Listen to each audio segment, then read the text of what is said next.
Hi viewers, আজকে আপনাদের সম্মুখীন আমি সরাসরি যে চলে এসেছি ভিডিওর মাধ্যমে। অনেক দিন আসি না, তো আজকে যে একটা গুরুবিদ্যা আপনাদের সম্মুখীন উপহার করব। অনেকেই দেখছি আমি যে সমস্ত ভাইদের অনেক দাঁত নিয়ে অনেক সমস্যায় ভুগছেন, দাঁত অটোমেটিক দাঁতের গোড়ায় রক্ত পড়ছে, পুঁজ পড়ছে, যন্ত্রণা হচ্ছে, ঘা হয়ে গেছে। বহুত আপনি মেডিসিন আপনি লাগিয়েছেন, তাতেও কোনো তার সমাধান আপনি পাননি। তো চলুন আজকে আমি যে মন্ত্রটা কিংবা যে দোয়াটা, যে কথাগুলো আমি আপনাদের সম্মুখীন বলবো, সেইভাবে যদি আপনারা সঠিক নিয়মে, সঠিক পদ্ধতিতে, সঠিকভাবে যদি আপনারা ক্রিয়া করতে পারেন তো 100% অবশ্যই আমি বলবো। দুটো পদ্ধতি এবং দুটো নিয়ম আমি অবশ্যই বলে দেবো।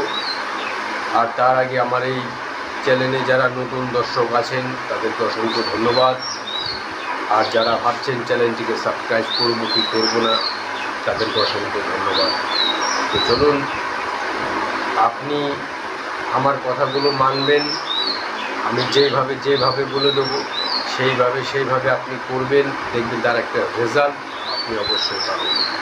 তো চলুন, সর্বপ্রথম আপনাকে যেই ব্যক্তিকে উপরে আপনি কাজ করবেন সেই ব্যক্তিকে সকালবেলা ঘুম থেকে উঠে কারোর সাথে কোনো কথা না বলেন।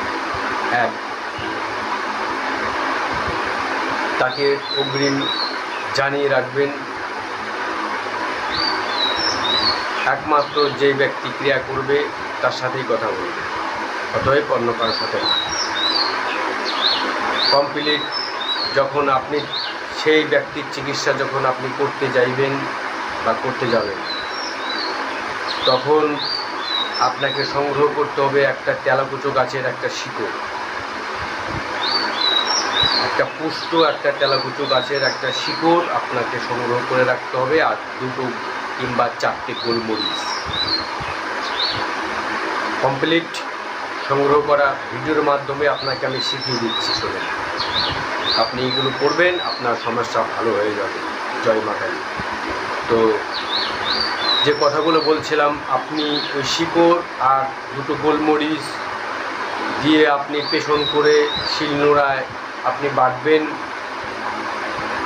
একটা পাথর কোনো একটা বস্তুর দ্বারা বেঁচে দেখবে শিকড়টা পুরো আঠা হয়ে যাবে, পুরো চন্দনের মতো হয়ে যাবে।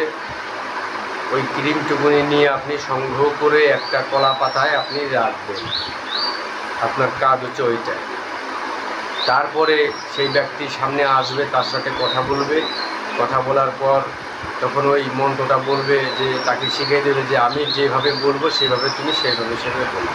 ঠিক আছে, 3 বার আপনি পাঠ করেন, শোনেন। তো 7 বার আপনাদের জন্য, 7 বার। আর যারা আলেম যারা আছেন, তারা এই লাইনে কাজ করেন, তাদের জন্য 3 বার। 7 বার পাঠ করে আপনি ওই মুখে ফু দিয়ে দেন। আর যে কথাগুলো যে আপনি যে জিজ্ঞাসা ছিল সেই কথাগুলো আপনি বলুন, বংশ তার নিবংশ হয়ে যাবে। তো চলুন, বহুত কথা বলে ফেলেছি। অনেক ভাই আছেন যে ধৈর্য সহকারে, তার দেখতে অসুবিধা হচ্ছে, তাড়াতাড়ি বলো। চলো, আমি অবশ্যই বলে দেবো। তো ভাই, আমার এই মন্ত্রর দ্বারায়, সংগঠিতর দ্বারায় আমার জীবনে একটা জিনিস আমি সংগ্রহ করেছি, অরিজিনাল বিদ্যা। তো এটা ছেলে খেলার জন্য না, ধর্মেতে লাগাবেন। আপনি কাজ করে পয়সা নেন, তাতে কোনো আপত্তি নাই। আর গুরুকে স্মরণ হিসেবে করবেন। যদি অসৎভাবে যদি করেন, আমি অবশ্যই বুঝতে পারবো। তো চলুন, মন্ত্রগুলি বলছি, ঠিক আছে? ওম, আমি হিন্দু, তাই আমি আমার শব্দ হচ্ছে ওম। অন্তের পক্ষে 2টি ভাই, ফকিরে 4 ফকিরে কয়, দাঁত রসা ভালো হয়, জেনে যে না বলে বংশ তার নিবংশ হয়, আল্লাহ হোসেনের দয়। যখন এই যে মন্ত্র, এই যে তন্ত্র, এই যে সব কিছু, এমন একটা শক্তি আপনাদের আমি দিয়ে দিলাম। তো চলুন, প্রক্রিয়ায় কাজ করুন। আজকে সঠিক নিয়মে আমি দিতে পারলাম, কাজ করুন। জয় মা কালী, মঙ্গল ভব।